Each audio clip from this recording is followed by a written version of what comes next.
불빛이 흔들린다. 동굴 벽 위에서, 횃불 끝에서, 캠프파이어의 가장자리에서, 그 흔들림 속에서 그림자들이 춤을 춘다.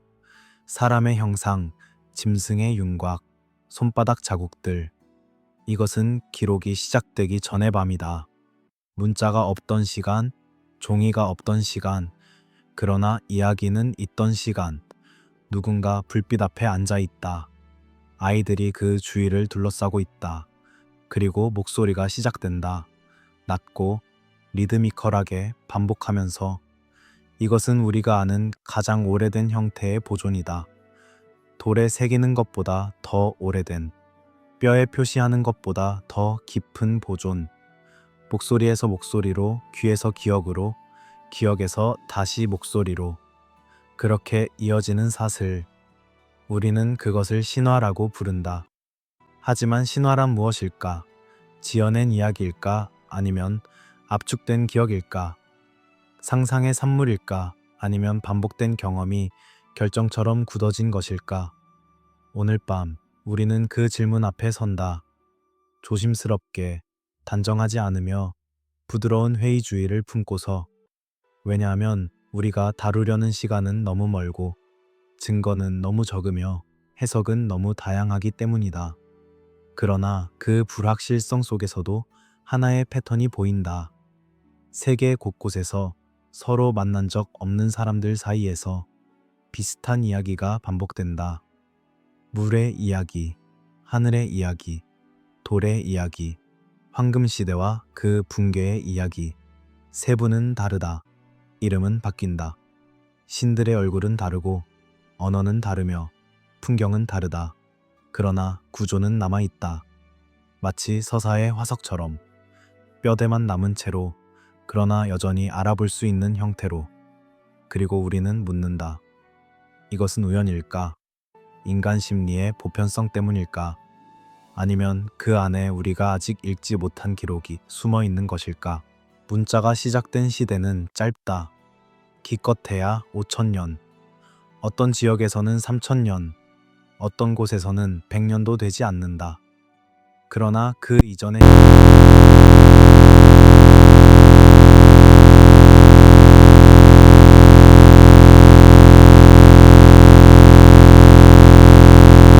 있으며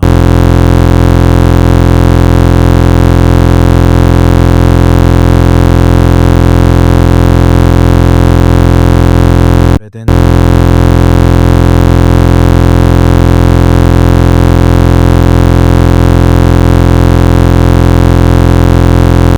그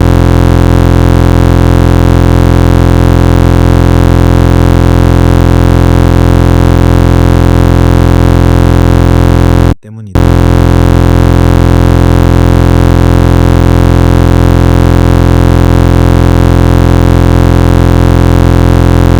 첫 번째는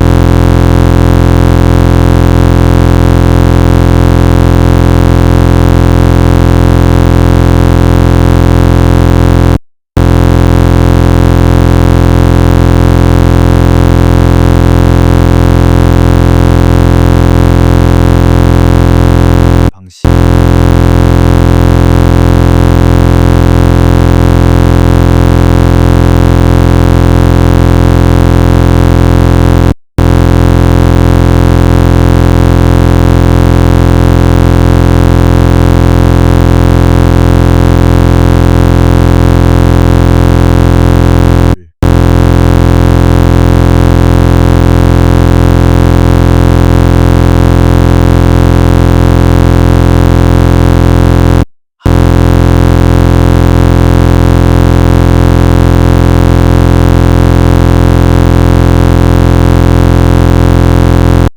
거대한 돌 구조물들, 정렬되고 계산되고 의도된, 그리고 황금시대, 완벽했던 과거, 평화롭고 풍요로웠던 시절, 그리고 그것의 붕괴, 전쟁, 재난, 추방. 세부는 바뀌어도 구조는 남는다. 이것이 우리가 오늘 밤 탐험할 영역이다. 단정하지 않고 조심스럽게, 그러나 호기심을 잃지 않으면서 우리는 증거를 찾지 않는다. 왜냐하면 신화는 증거가 아니기 때문이다. 우리는 패턴을 찾는다. 반복을 찾는다. 그리고 그 반복이 우연인지 아니면 우리가 아직 이해하지 못한 무언가의 흔적인지 묻는다. 밤이 깊어진다. 불빛은 더 낮아지고 목소리는 더 부드러워진다. 이제 우리는 첫 번째 이야기 속으로 들어간다. 가장 보편적인 기억, 가장 깊은 상처, 가장 많이 반복되는 모티프, 물의 기억, 홍수의 기억, 모든 것을 씻어버린 그 기억으로. 그러나 그 전에 우리는 먼저 이해해야 한다. 신화가 어떻게 전달되는지를, 어떻게 살아남는지를, 어떻게 변하면서도 남는지를. 구전은 부정확한 소문이 아니었다. 그것은 기술이었다. 글이 없던 시대에, 종이가 없던 시대에 유일하고도 정교한 기술. 사람들은 외웠다. 노래로, 리듬으로, 반복으로. 그리고 그 외움 속에 세계를 담았다. 법을, 역사를, 지리를, 계보를, 금기를, 지혜를. 우리는 구전을 과소평가한다. 왜냐하면 우리는 글에 익숙하기 때문이다. 언제든 찾아볼 수 있고 언제든 확인할 수 있으며 기억할 필요가 없다. 그러나 글이 없다면 기억이 전부다. 그리고 기억은 선택적이다. 모든 것을 기억할 수는 없다. 중요한 것만, 강렬한 것만, 반복할 가치가 있는 것만 남는다. 감정이 강한 사건일수록 기억에 오래 고정된다. 공포, 상실, 경외, 환희, 수치. 이런 감정들이 덧붙여진 사건은 쉽게 잊히지 않는다. 그리고 세대를 거쳐 전달될수록 그 감정적 핵심은 더 강화되고 세부는 흐려진다. 누가 정확히 무엇을 했는지는 잊혀진다. 그러나 무슨 일이 일어났는지, 어떤 느낌이었는지, 어떤 교훈이 있었는지는 남는다. 세부는 흐려져도 뼈대는 남는다. 이것이 구전의 본질이다. 하나의 이야기가 사실은 여러 사건을 압축해 담고 있을 수 있다. 서로 다른 시기에, 서로 다른 장소에 비슷한 성격의 사건들이 하나의 서사로 융합된다. 왜냐하면 인간의 기억은 압축을 선호하기 때문이다. 패턴을 찾고 유사성을 묻고 하나의 이야기로 만든다.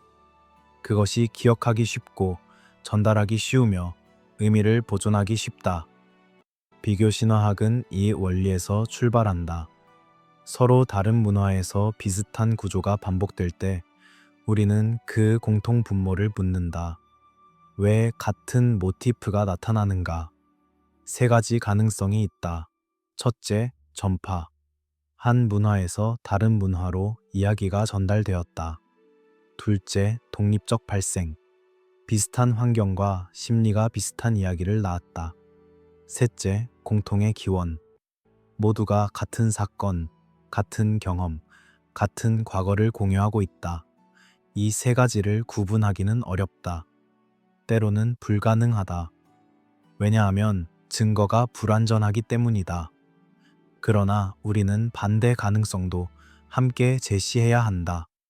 인간의 보편 심리 때문에 신화가 닮을 수 있다는 것, 융의 원형, 프로이트의 무의식, 혹은 더 단순하게 인간이라는 종이 가진 공통된 두려움과 욕망, 죽음에 대한 두려움, 홍수에 대한 공포, 하늘에 대한 경외, 부모에 대한 의존.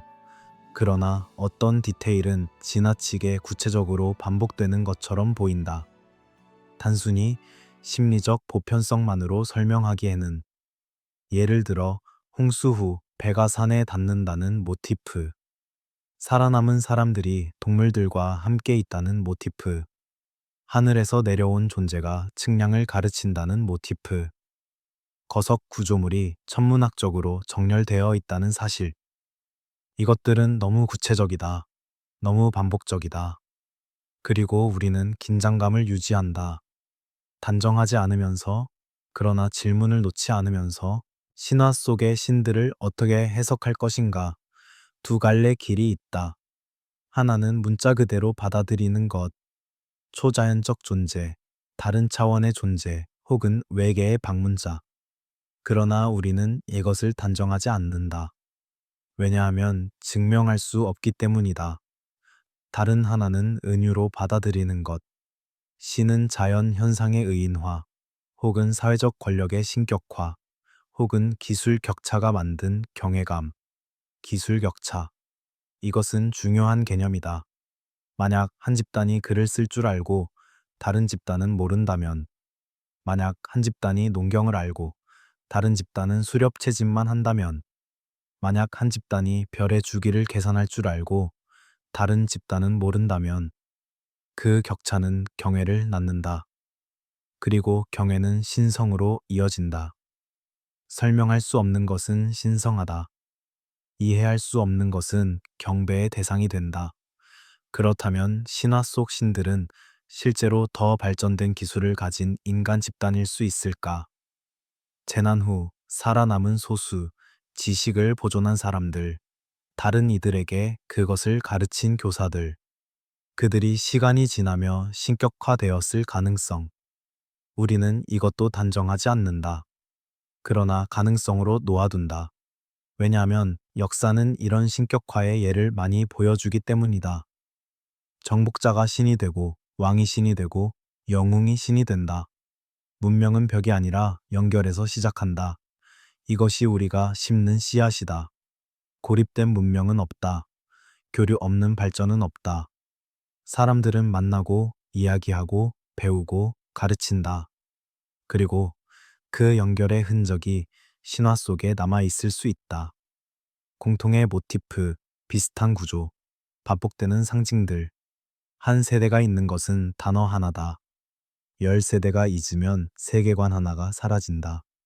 이것이 망각의 속도다. 천천히, 그러나 확실하게. 의미가 먼저 흐려지고 형태가 남는다. 그리고 사람들은 그 형태를 보며 새로운 의미를 만든다. 재해석, 재구성, 재신화화. 이것이 신화가 변하는 방식이다. 그러나 가장 깊은 층이, 가장 강렬한 핵심은 남아있다. 마치 화석의 뼈대처럼 잊을 수 없는 사건의 가장 흔한 형태는 무엇일까? 전쟁, 기근, 전염병, 그리고 홍수, 특히 홍수. 왜냐하면 홍수는 모든 것을 바꾸기 때문이다. 풍경을, 삶의 터전을, 사회 구조를, 기억의 지도를. 홍수는 리셋이다. 이전과 이후를 나누는 선. 그리고 그 선 너머의 세상은 낯설다. 새로 배워야 하는 세상. 이제 우리는 물의 기억 속으로 내려간다. 전 세계에서 반복되는 이야기, 가장 보편적인 재난의 서사, 신화의 가장 깊은 층위 중 하나. 홍수, 모든 것을 덮은 물, 그리고 그 이후, 물은 형태를 남기지 않는다. 돌처럼 쌓이지 않고, 나무처럼 자라지 않으며, 불처럼 흔적을 새기지 않는다. 물은 흐른다, 새으며든다, 녹인다, 씻어낸다, 그리고 사라진다. 그러나 물은 모든 것을 바꾼다. 풍경을, 땅을, 사람의 삶을. 물이 지나간 자리는 다르다. 이전과는 다른 곳이 된다. 물을 아카이브라고 부를 수 있을까? 기록 보관소. 단단하고 영구적인 서가가 아니라 흐르고 변하며 모든 것을 용해시키는 아카이브. 그 안에 무엇이 보존되는가? 형태가 아니라 충격, 숫자가 아니라 감정, 날짜가 아니라 단절의 감각. 홍수 신화는 세계 곳곳에서 반복된다. 메소포타미아의 길가메시 서사시에서, 히브리 성경의 노아 이야기에서, 그리스의 드칼리온 신화에서, 인도의 마누 이야기에서, 중국의 군 신화에서, 남미의 여러 부족 전승에서, 북미의 원주민 이야기에서, 호주의 원주민 구전에서, 태평양 섬들의 전설에서. 세부는 다르다. 신의 이름이 다르고 배의 크기가 다르며 살아남은 사람의 수가 다르다. 그러나 구조는 같다. 세상이 타락했다. 혹은 신들이 분노했다. 혹은 자연의 균형이 깨졌다. 그리고 물이 왔다. 하늘에서, 땅에서, 바다에서, 모든 곳에서 동시에. 물이 차오르고 집이 잠기고 들판이 사라지고 산만 남는다. 혹은 산도 잠긴다. 대부분의 사람이 죽는다. 소수만 살아남는다. 경고를 받은 자, 혹은 운이 좋은 자, 혹은 의로운 자. 그들은 배를 짓는다. 혹은 산으로 도망친다. 그리고 기다린다. 물이 빠지기를 물이 빠진다. 땅이 드러난다. 그러나 그것은 이전의 땅이 아니다. 새로운 땅이다.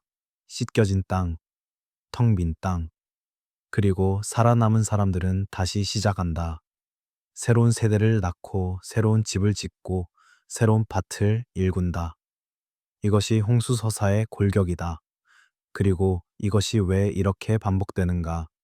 지질학은 가능성을 제시한다. 빙하기가 끝나고 해수면이 상승했다. 약 15,000년 전부터 7,000년 전까지 100m 이상 상승했다. 천천히, 그러나 꾸준히. 해안선이 바뀌었다. 섬이 잠겼다. 평야가 바다가 되었다. 강 하구가 넓어졌다. 많이 형성되었다. 이것은 단일 사건이 아니다. 전 지구적 홍수가 아니다. 그러나 전 지구적 과정이다. 모든 해안에서, 모든 강 유역에서 동시다발적으로 일어난 변화. 그리고 사람들은 해안에 살았다. 왜냐하면 해안은 풍요롭기 때문이다. 물고기, 조개, 해조류, 담수와 바닷물이 만나는 곳, 교역의 경로. 그곳에 사람들이 모였다. 그리고 물이 올랐다. 느리게. 한 세대에 몇 미터씩. 아버지 때의 해안선이 아들 때는 더 안쪽으로, 손자 때는 더더욱, 수백 년, 수천 년에 걸쳐. 그러나 가끔은 빠르게, 빙하, 댐이 무너지면서, 거대한 빙하 호수가 한꺼번에 방류되면서 쓰나미처럼 일주일 만에, 한 달 만에 모든 것이 바뀐다. 이것이 기억에 남는다. 느린 변화는 적응된다. 그러나 빠른 변화는 충격이다. 트라우마. 그리고 트라우마는 이야기가 된다. 대를 이어 전해지는 이야기. 물이 왔다는 이야기. 모든 것을 덮었다는 이야기. 우리는 달아났다는 이야기. 높은 곳으로. 그리고 살아남았다는 이야기. 그러나 홍수는 해수면 상승만이 아니다. 강의 범람도 있다. 메소포타미아의 티그리스와 유프라테스, 이집트의 나일, 인도의 인더스, 중국의 황하. 이 강들은 주기적으로 범람한다. 대부분은 예측 가능하고 심지어 환영받는다. 비옥한 토양을 가져다 주기 때문이다.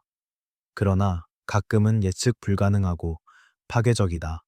이상기후, 과도한 강구, 댐의 붕괴, 그리고 강이 들판을 덮는다. 마을을 삼킨다. 도시를 파괴한다. 고고학은 이런 사건들의 흔적을 발견한다. 퇴적층, 갑작스러운 문화적 단절, 재건축의 흔적. 메소포타미아의 여러 도시에서 홍수층이 발견되었다. 두껍고 넓으며 명확한. 그 위와 아래의 문화가 다르다. 뭔가 일어났다. 큰 물이 있었다. 그리고 사람들은 그것을 기억했다. 전 지구 단일 홍수는 아니다. 지질학적으로 불가능하다. 그러나 여러 지역의 큰 물들, 서로 다른 시기에, 서로 다른 원인에, 그러나 비슷한 충격의 사건들, 이것들이 구정 과정에서 융합되었을 가능성. 왜냐하면 인간의 기억은 패턴을 찾기 때문이다. 비슷한 사건들을 하나의 이야기로 압축한다. 그것이 기억하기 쉽고 의미를 전달하기 쉽다. 왜 홍수는 기억에 남는가? 왜 지진이나 화산보다 가뭄이나 전염병보다 더 보편적인 신화로 남았는가? 홍수는 총체적이기 때문이다. 집만 파괴하는 것이 아니다. 무덤도 파괴한다. 길도, 밭도, 나무도. 홍수는 풍경 전체를 바꾼다. 지형을 재구성한다. 그리고 그 안에 담겨있던 모든 기억의 좌표를 지운다. 이 나무 아래서 할아버지를 묻었다. 그러나 나무가 사라졌다. 이 돌 옆에서 아버지가 나를 가르쳤다. 그러나 돌이 사라졌다. 이 길을 따라 시장에 갔다. 그러나 길이 사라졌다. 홍수는 기억의 지도를 삭제한다. 그리고 사람들은 방향을 잃는다. 물리적으로뿐 아니라 심리적으로, 사회적으로. 배, 산, 선택된 생존자. 이 모티프들은 데이터 압축이다. 실제 생존의 복잡한 과정을 몇 개의 상징으로 축약한다. 배는 피난의 수단, 준비와 예지의 상징. 산은 안전의 장소, 높은 곳, 물이 닿지 않는 곳. 선택된 생존자는 연속성, 과거와 미래를 연결하는 고리. 숫자는 중요하지 않다. 한 가족이든 8명이든 몇 부족이든 중요한 것은 누군가 살아남았다는 것, 그리고 그들이 우리의 조상이라는 것. 홍수 뒤의 재시작. 이것이 신화의 핵심이다. 홍수는 끝이 아니라 중간이다. 파괴와 재생 사이의 문턱. 물은 씻어낸다. 이전의 죄를, 타락을, 오염을. 그리고 새로운 시작을 가능하게 한다. 깨끗한 땅, 새로운 계약, 다시 주어진 기회. 이것은 인간의 깊은 욕망이다. 리셋, 다시 시작할 수 있다는 희망. 그리고 이 욕망이 홍수 신화를 계속 살아있게 한다. 그러나 우리는 정직한 선을 긋는다. 신화는 날짜를 재지 않는다. 신화는 측량하지 않는다. 신화는 숫자를 기록하지 않는다. 신화가 보존하는 것은 충격이다. 임팩트, 감정적 진실, 상실의 깊이, 공포의 강도, 재생의 환희. 이것들은 정확하다. 감정적으로 정확하다. 그러나 사실적으로는 불완전하다. 물이 오르고 해안이 잠겼다면 가장 먼저 사라진 자리에는 무엇이 있었을까? 이것이 우리가 던지는 질문이다. 그리고 이 질문은 다음 이야기로 우리를 이끈다. 잠긴 대륙붕의 이야기, 사라진 해안선의 이야기, 바다 아래 숨겨진 과거의 이야기로. 오늘의 바다는 어제의 땅이었다. 이것은 사실이다. 지질학적 사실. 15,000년 전 빙하기의 절정에 해수면은 지금보다 100m 이상 낮았다. 해안선은 지금과 달랐다. 섬들은 연결되어 있었다. 평원이 있었던 곳에 지금은 바다가 있다. 강이 흐르던 곳에 지금은 해협이 있다. 대륙붕. 육지에서 바다로 완만하게 이어지는 경사. 그곳은 한때 땅이었다. 사람이 걸어 다니던 땅. 사냥하고, 채집하고, 캠프를 치고, 아이를 낳고, 죽은 자를 묻던 땅. 그리고 물이 올랐다. 천천히, 세대를 거쳐, 그러나 멈추지 않고. 해안선이 후퇴했다. 사람들은 안쪽으로 이동했다. 그들의 삶의 터전이 파도 아래로 사라졌다. 과거의 해안 평야. 우리는 그것을 상상할 수 있다. 강이 바다로 흘러드는 곳, 담수와 해수가 만나는 곳, 가장 비옥한 곳, 가장 다양한 자원이 있는 곳, 물고기, 조개, 새, 사슴, 식물, 교역의 경로, 배를 띄울 수 있는 곳, 항해의 시작점. 그곳에 사람들이 모였을 것이다. 정착했을 것이다. 마을을 만들었을 것이다. 문명이라는 단어를 사용하지 말자. 너무 무겁다. 너무 많은 것을 함축한다. 대신 삶의 무대라고 하자. 사람들이 살았던 곳, 세대를 이어온 곳, 그들의 기술과 지식과 기억이 축적된 곳, 그리고 그곳이 잠겼다. 파도 아래로, 진흙 아래로, 시간 아래로. 해적 고고학은 어렵다. 바다는 증거를 숨긴다. 파도가 흩어놓고 조류가 옮기고 퇴적물이 덮는다. 가시성은 낮다. 접근은 비싸다. 탐사는 느리다. 그래서 우리가 아는 것은 적다. 가끔 발견이 있다. 수중 동굴에서 뼈가, 얕은 바다에서 석기가, 해안 절벽에서 노출된 층위가. 그러나 이것은 빙산의 일각이다. 대부분은 여전히 숨겨져 있다. 가라앉은 섬, 바다 아래 도시. 이런 전승들은 세계 곳곳에 있다. 그리스의 아틀란티스, 인도의 드와라카, 일본의 요나구니, 켈트의 이스, 폴리네시아의 여러 전설들. 세부는 다르다. 그러나 구조는 비슷하다. 한때 번영했던 곳, 바다에 삼켜진 곳, 잃어버린 곳, 이것들을 실제 장소와 즉시 동일시해서는 안 된다. 신화는 정확한지 PS 좌표가 아니다. 신화는 상실의 좌표다. 감정적 좌표. 우리는 무언가를 잃었다는 기억, 중요했던 곳이 사라졌다는 기억, 돌아갈 수 없다는 기억. 이것이 신화가 보존하는 것이다. 그러나 그 상실이 완전히 허구일 필요는 없다. 실제로 해안 정착지들이 잠겼다. 실제로 섬들이 연결이 끊어졌다. 실제로 사람들이 이주했다. 그리고 그들은 이야기했을 것이다. 아이들에게, 손자들에게. 우리는 저 바다 너머에서 왔다고. 그곳에는 넓은 평원이 있었다고. 좋은 사냥터가 있었다고. 그러나 물이 왔다고. 나는 들은 이야기를 전한다. 이것이 전승의 형식이다. 나는 본 것이 아니다. 나는 들었다.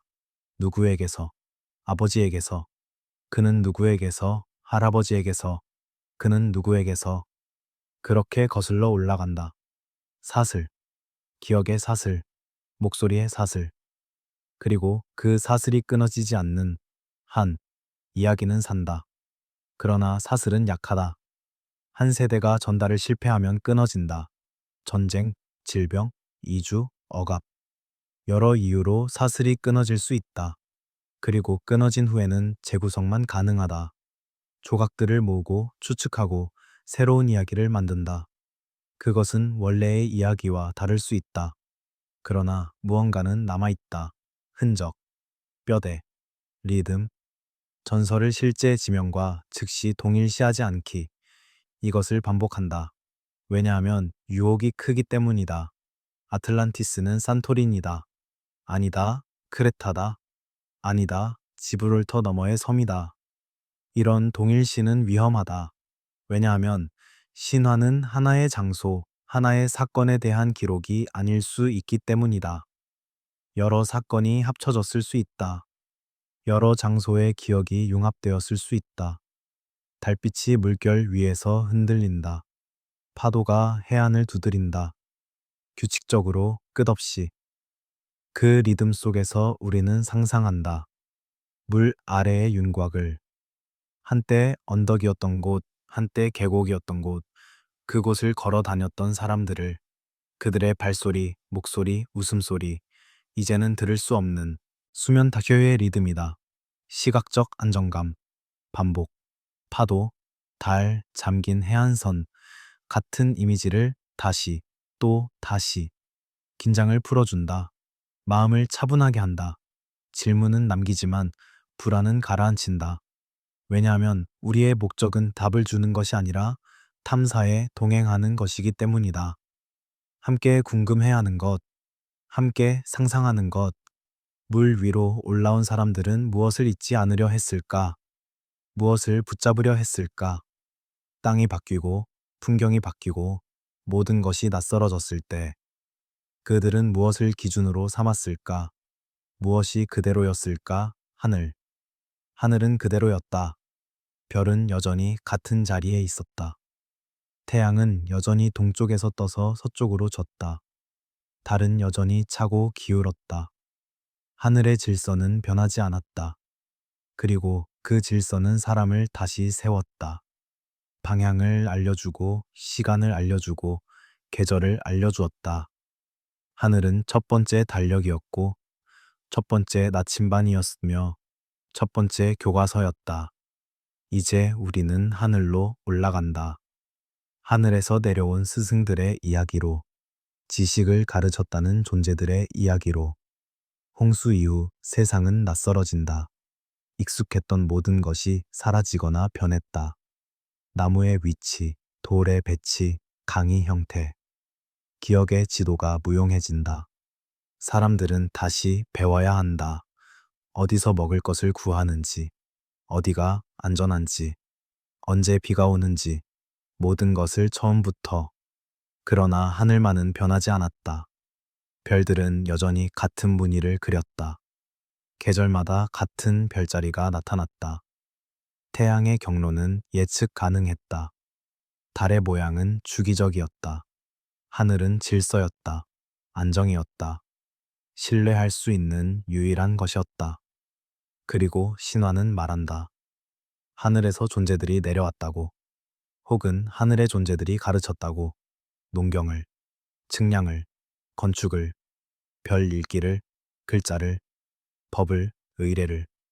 이것이 반복되는 모티프다. 세계 곳곳에서. 메소포타미아의 압칼루, 이집트의 토트, 그리스의 프로메트스, 남미의 비라코차, 폴리네시아의 마우이. 이름은 다르지만 역할은 비슷하다. 교사, 문명을 가져온 자. 우리는 초자연을 단정하지 않는다. 외계를 단정하지 않는다. 대신 서사 구조로서 이 모티프를 분석한다. 왜 이런 이야기가 반복되는가? 무엇을 의미하는가? 어떤 기억을 담고 있는가? 첫 번째 해석은 상징이다. 하늘은 질서의 원천이다. 시간의 측정, 계절의 예측, 방향의 확인. 이 모든 것이 하늘에서 온다. 그러므로 하늘은 지식의 상징이다. 규범의 상징이다. 신성의 상징이다. 하늘에서 내려온 스승은 곧 질서 자체의 의인화다. 인간이 우주의 법칙을 배우는 과정을 신화적으로 표현한 것이다. 이것은 타당하다. 많은 문화에서 하늘은 신성과 연결된다. 높은 것, 깨끗한 것, 영원한 것. 땅은 변하지만 하늘은 변하지 않는다. 그러므로 하늘에서 온 것은 진실이다. 영원한 진실. 이것이 하늘 신화의 심리적 기반이다. 그러나 두 번째 해석도 가능하다. 사회사적 해석. 재난 이유를 상상해보자. 큰 홍수, 큰 전쟁, 큰 전염병. 인구의 대부분이 죽었다. 살아남은 사람들 중 지식을 가진 사람은 소수다. 글을 쓸 줄 아는 사람, 별을 읽을 줄 아는 사람, 땅을 측량할 줄 아는 사람, 씨앗을 보관하고 파종할 줄 아는 사람. 이 소수가 다른 이들을 가르친다. 생존을 위해, 사회를 재건하기 위해. 그들은 중요하다. 필수적이다. 그리고 그들과 나머지 사람들 사이에는 격차가 있다. 기술 격차, 지식 격차. 이 격차가 경외를 낳는다. 그리고 경외가 시간이 지나며 신격화로 이어진다. 글자를 모르는 사람에게 글자는 마법이다. 소리를 보이는 것으로 바꾸는 마법. 시간을 가로질러 목소리를 전달하는 마법. 측량을 모르는 사람에게 측량은 마법이다. 보이지 않는 선을 긋고 공간을 나누고 건물을 정확하게 세우는 마법. 농경을 모르는 사람에게 농경은 마법이다. 씨앗을 땅에 묻으면 100배로 돌아오는 마법. 기술 격차가 만드는 신성. 이것은 역사에서 반복적으로 관찰된다. 정복자가 신이 된다. 왜냐하면 그들은 금속 갑옷을 입고 말을 타고 총을 쏘기 때문이다. 선교사가 신의 대리인이 된다. 왜냐하면 그들은 글을 쓰고 병을 치료하고 하늘의 움직임을 예측하기 때문이다. 기술은 신성으로 번역된다. 설명할 수 없는 것은 경배의 대상이 된다. 그렇다면 신화 속 하늘 스승들은 누구였을까? 실제로 하늘에서 온 존재일까? 아니면 더 많은 지식을 가진 인간 집단일까? 재난에서 살아남은 사람들, 이전 시대의 기술을 보존한 사람들, 그들이 다른 이들을 가르치고 시간이 지나며 전설이 되고 신이 되었을까? 우리는 단정하지 않는다. 그러나 교사의 선물이라는 모티프를 분석한다. 세 가지 범주로 정리할 수 있다. 첫째, 먹는 법, 농경, 씨앗의 선택, 땅의 준비, 파종의 시기, 수확의 방법. 이것은 생존의 기초다. 수렵채집에서 농경으로의 전환, 정착의 시작, 인격의 생산, 인구의 증가. 둘째, 땅을 재는 법, 측량, 거리의 측정, 경계의 설정, 건축의 계획. 이것은 조직의 기초다. 도시의 건설, 관계의 시스템, 도로의 네트워크. 측량 없이는 복잡한 사회가 불가능하다. 측량은 기하학이고 기하학은 수학이며 수학은 문명의 언어다. 셋째, 하늘을 읽는 법, 천문학, 별의 관찰, 주기의 계산, 달력의 제작. 이것은 시간의 기초다. 언제 씨를 뿌릴지, 언제 수확할지, 언제 축제를 열지, 언제 세금을 거둘지. 하늘은 시계다. 가장 정확하고 가장 신뢰할 수 있으며 가장 접근 가능한 시계. 이 세 가지 지식이 신화 속에서 반복적으로 나타난다. 하늘 스승들이 가르친 것. 그리고 흥미로운 것은 이 지식들이 초기 문명의 기반이라는 점이다. 고고학적으로 확인되는 기반. 메소포타미아, 이집트, 인더스, 황하, 메소아메리카. 모두 농경과 측량과 천문학을 가지고 있었다. 종교가 지식의 보관함이 되는 과정. 이것도 중요하다. 실용 지식이 의례로 포장된다. 왜냐하면 의례는 기억하기 쉽기 때문이다. 반복되고 강화되며 세대를 거쳐 전달된다. 파종제, 수학제, 동지제, 하지제. 이런 의례들은 달력이다. 몸으로 기억하는 달력. 춤으로, 노래로, 금기로, 축제로 기억하는 달력. 그리고 신화가 그 의례를 설명한다. 왜 이 날에 이것을 하는가? 왜 이 방식으로 하는가? 신화는 정당화다. 그러나 동시에 보존이다. 이유를 잊어도 형태는 남는다. 형태 속에 지식이 암호화되어 있다. 나중에, 훨씬 나중에 누군가 그 암호를 풀 수 있을지도 모른다. 내레이션의 템포를 더 낮춘다. 호흡을 길게 한다. 경외감을 담는다. 하늘은 크고 인간은 작다. 그러나 인간은 하늘을 읽었다. 관찰하고 기록하고 패턴을 발견했다. 이것은 놀라운 일이다. 경이로운 일이다. 수천 년 전에 도구도 부족하고 문자도 없거나 초기 단계일 때 사람들은 하늘의 움직임을 정확하게 추적했다. 그렇다면 하늘을 읽는 기술은 어떻게 이야기 속에 저장되었을까? 숫자로 기록할 수 없었다면 어떻게? 책으로 남길 수 없었다면 어떻게? 다음 이야기는 이것에 대한 것이다. 별을 읽는 법. 그리고 그것이 서사 속에 어떻게 데이터로 남았는지. 별은 밤마다 되돌아오는 문장이다. 같은 단어들, 같은 순서, 같은 리듬. 밤하늘을 읽을 줄 아는 사람에게 별자리는 책이다. 계절의 책, 시간의 책, 방향의 책, 이야기의 책. 천문학은 사치가 아니었다. 생존 기술이었다. 농경 사회에서 계절의 타이밍은 절대적이다. 너무 일찍 씨를 뿌리면 추위에 얼어 죽는다. 너무 늦게 뿌리면 가뭄에 말라 죽는다. 정확한 시기를 알아야 한다. 그리고 그 시기를 알려주는 것은 하늘이다. 각 유역 문명에서 범람의 예측은 생사의 문제다. 나일강의 범람, 티그리스의 범람. 이것이 언제 오는지 알아야 준비할 수 있다. 피난할 수 있고 농사를 계획할 수 있으며 광해를 설계할 수 있다. 그리고 범람은 별과 연결되어 있다. 특정 별이 뜰 때 범람이 시작된다. 시리우스, 나일의 별. 그것이 새벽에 뜰 때 강이 불어나기 시작한다. 항해에서 별은 나침반이다. 육지가 보이지 않을 때 별이 방향을 알려준다. 북극성, 남십자성. 이것들은 고정된 기준점이다. 그리고 다른 별들의 움직임으로 위도를 짐작할 수 있다. 폴리네시아의 항해사들은 별만으로 태평양을 횡단했다. 수천 킬로미터를. 별의 지도를 외우고 파도의 패턴을 읽고 새의 비행을 관찰하면서. 그러나 별의 관찰 결과를 어떻게 기록할 것인가? 문자가 없거나 초기 단계라면, 종이가 없다면, 숫자 체계가 발달하지 않았다면, 답은 이야기다. 별에 이름을 붙인다. 이야기를 붙인다. 신화를 붙인다. 오리온은 사냥꾼이다. 허리띠에 칼을 차고 방패를 들고 큰 곰을 쫓는다. 이것은 기억 장치다. 세 개의 별이 일렬로 늘어선 것을 허리띠로 기억한다. 주변의 밝은 별들을 어깨와 무릎으로 기억한다. 그리고 그 사냥꾼이 나타나는 시기를 기억한다. 겨울. 오리온이 뜨면 겨울이 온다. 이것이 달력이다. 이야기로 포장된 달력. 플레이아데스는 일곱 자매다. 혹은 춤추는 소녀들. 혹은 도망치는 처녀들.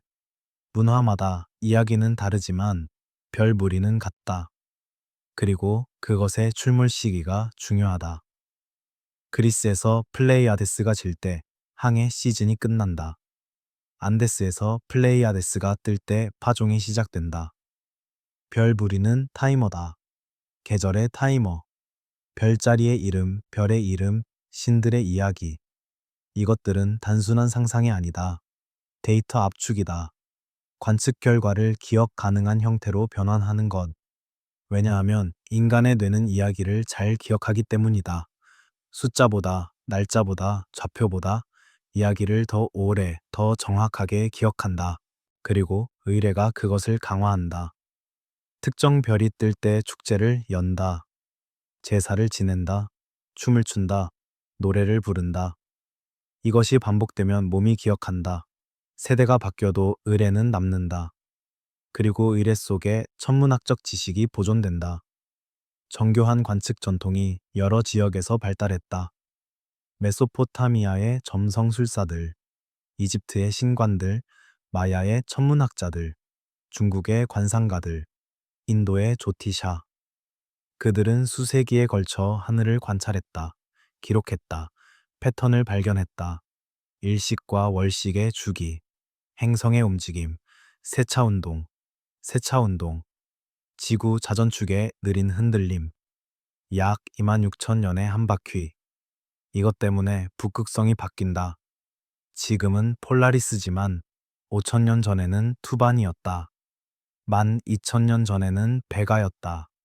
이것을 알아차리려면 세대를 거친 관측이 필요하다. 한 사람의 일생으로는 불가능하다. 기록을 남기고 전달하고 비교해야 한다. 그리고 어떤 문화는 이것을 알았던 것처럼 보인다. 신화 속에 세차운동의 흔적이 있다. 시대의 변화, 신들의 교체, 하늘 기둥의 이동. 이것들이 세차운동을 암시하는 것이 아닌가 하는 추측. 우리는 단정하지 않는다. 그러나 흥미롭다. 왜냐하면 세차운동을 알려면 수천 년의 관측 전통이 필요하기 때문이다. 세대가 쌓여야 가능한 지식. 이것이 핵심이다. 천문학은 축적의 과학이다. 한 세대가 관찰하고 다음 세대가 이어받고 그 다음 세대가 더 추가한다. 이것이 수십, 수백 세대 계속되어야 정교한 달력이 만들어진다. 일식의 예측이 가능해진다. 행성의 주기가 계산된다. 그리고 이것은 전승 체계를 요구한다. 지식을 보존하고 전달하는 시스템, 학교, 신전, 길드, 어떤 형태로든 지식이 끊기지 않고 이어져야 한다. 그렇지 않으면 처음부터 다시 시작해야 한다. 망각, 재발견, 다시 망각, 별자리 모티프의 반복, 세계 곳곳에서 비슷한 별부리에 비슷한 역할을 부여한다. 사냥꾼, 길잡이, 교사, 수호자. 물론 차이도 있다. 그러나 공통점이 눈에 띈다. 왜일까? 단순히 하늘이 같기 때문일까? 모두가 같은 별을 보기 때문일까? 아니면 공통의 전통이 있었을까? 아주 오래전에, 지금은 잃어버린 공통의 천문학적 지식이 하늘을 질서의 기준으로 삼는 인간의 심리. 이것은 보편적이다. 땅은 혼란스럽다, 변한다, 예측 불가능하다.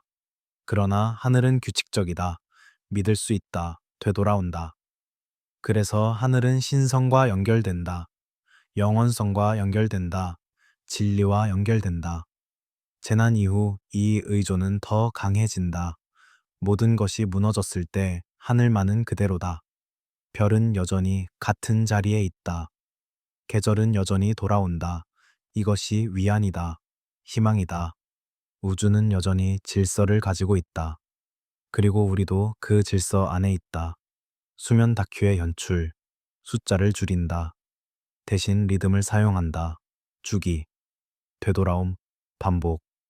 이것을 음악처럼 사용한다. 같은 문장 구조를 반복한다. 같은 이미지를 되풀이한다. 별이 뜨고 진다. 달이 차고 기운다.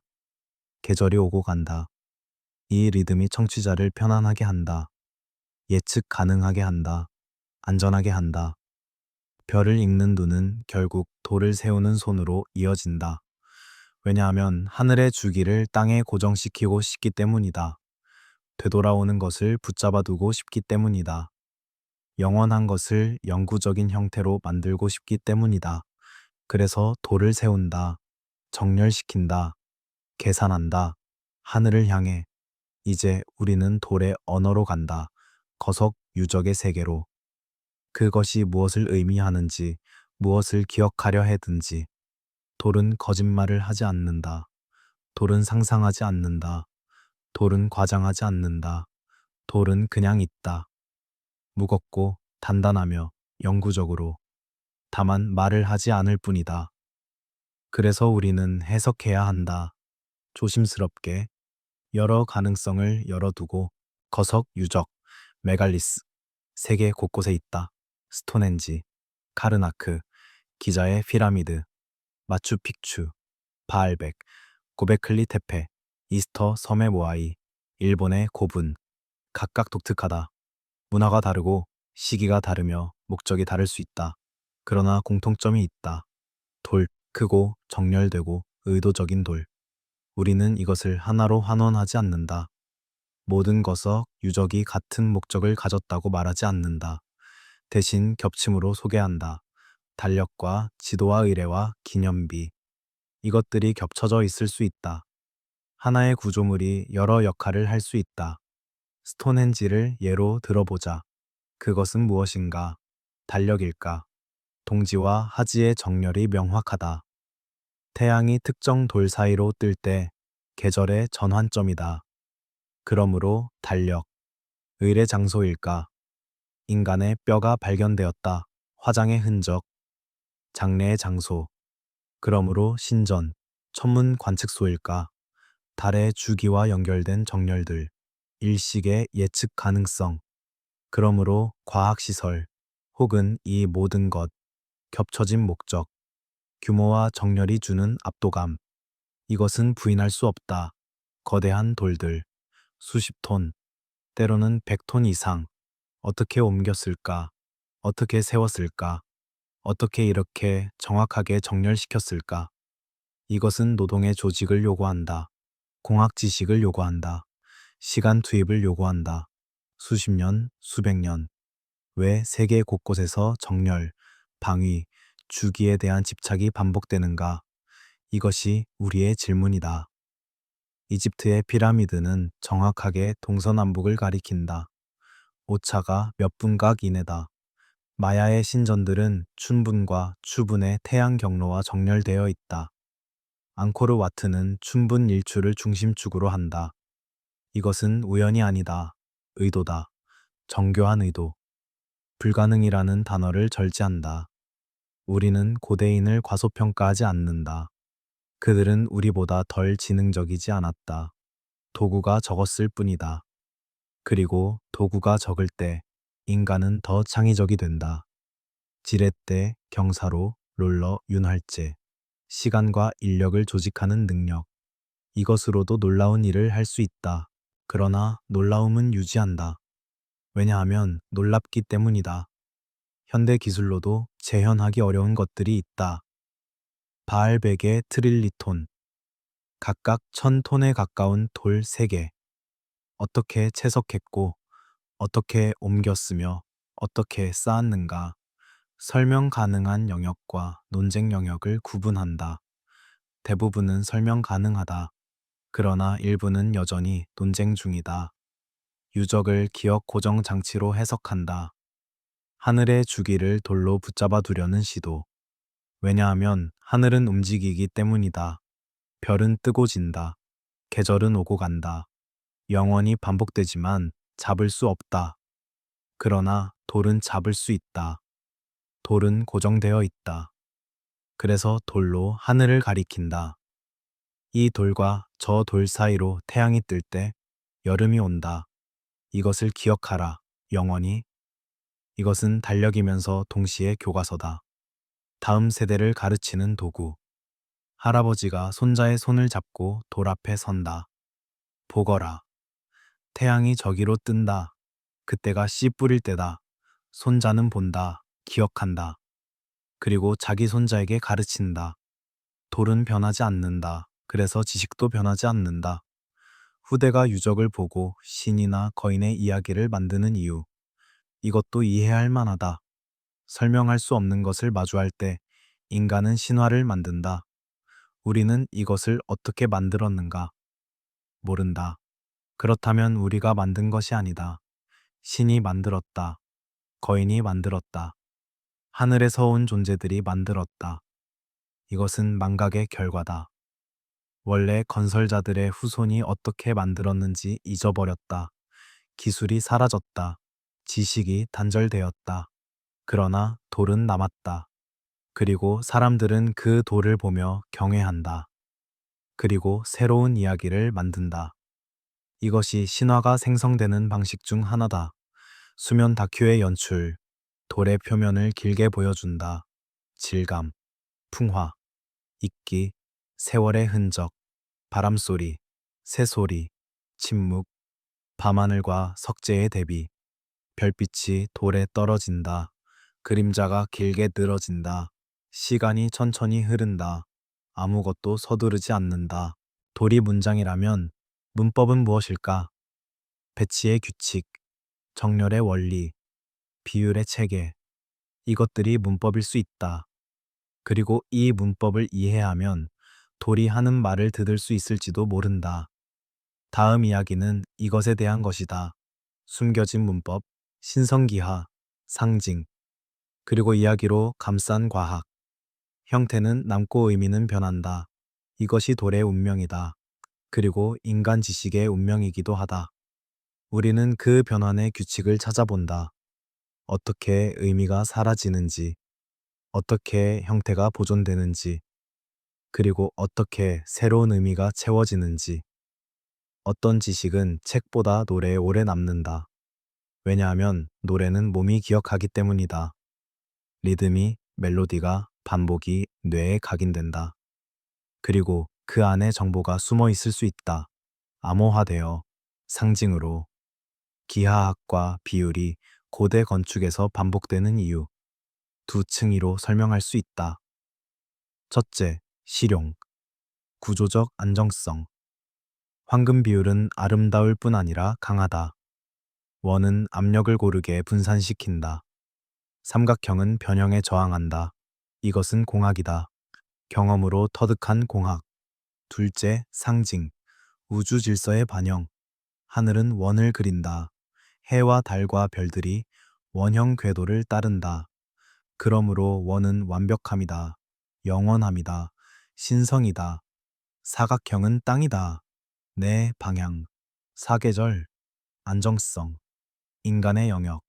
원과 사각형을 결합하면 하늘과 땅의 만남, 인간과 신의 접점, 비율, 정렬, 방위가 의례가 되는 과정. 처음에는 이유가 있었다. 이렇게 배치하면 구조가 안정적이다. 이 방향으로 향하면 태양이 정확히 들어온다. 이 비율로 만들면 조화롭다. 그러나 시간이 지나며 이유는 흐려진다. 왜 이렇게 하는지 모른다. 그러나 이렇게 해야 한다는 것은 안다. 왜냐하면 조상들이 그렇게 했기 때문이다. 이유를 잊어도 형태는 남는다. 이것이 전통이다. 그리고 전통 속에 지식이 보존된다. 비록 해독되지 않은 채로, 마치 암호화된 파일처럼. 형식은 그대로지만 내용을 읽는 법을 잊어버렸다. 그러나 형식이 남아있는 한 언젠가 다시 읽을 가능성이 있다. 보편 상징의 지도, 세계 곳곳에서 반복되는 이미지들, 나선, 순환을 의미한다. 계절의 되돌아옴, 생사의 주기, 뱀, 갱신을 의미한다. 허물을 벗는 뱀, 죽음과 재생, 나무, 세계축을 의미한다. 뿌리는 땅에, 가지는 하늘에, 새 세계를 연결하는 기둥, 산, 중심을 의미한다. 성스러운 곳, 신들이 사는 곳, 하늘과 가까운 곳, 이런 상징들이 왜 보편적인가? 융의 답은 집단 무의식이다. 인간 정신의 깊은 층비에 공통된 원형이 있다. 그것이 상징으로 표현된다. 이것은 하나의 설명이다. 타당한 설명. 그러나 유일한 설명은 아니다. 다른 가능성, 문화적 전파. 한 지역에서 다른 지역으로 상징이 전달되었다. 교역로를 따라, 이주를 따라, 정복을 따라.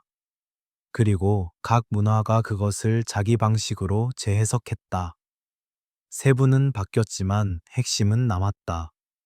또 다른 가능성, 공통의 기원. 아주 오래전, 지금보다 훨씬 연결되어 있던 시기. 그때 공유된 상징 체계. 그것이 분화되며 각기 다른 형태를 띠었지만 뿌리는 같다. 우리는 단정하지 않는다. 그러나 세 가지 가능성을 모두 열어둔다.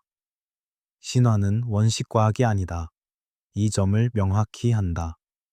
신화를 현대 과학 용어로 직역하려는 시도는 위험하다. 신화는 다른 언어로 말한다. 상징의 언어, 서사의 언어. 그것을 과학의 언어로 강제 번역하면 왜곡된다. 양쪽 모두 왜곡된다. 그러나 신화가 지식의 보관법일 수는 있다. 이것은 다른 주장이다. 신화 자체가 과학이라는 것이 아니라 신화 속에 과학적 지식이 암호화되어 보존되었을 수 있다는 것. 예를 들어 약초 지식, 어떤 식물이 어떤 병을 치료하는지, 이것을 신화로 포장한다. 이 식물은 신이 준 선물이다. 이 의뢰를 따라 채취하고 준비하라. 의뢰 속에 실용 지식이 숨어 있다. 달력, 절기, 축제.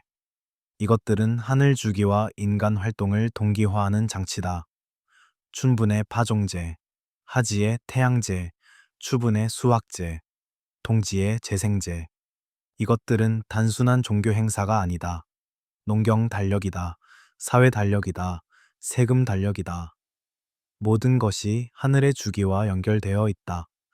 그리고 신화가 그 연결을 설명한다. 왜 이때 이 의뢰를 하는가?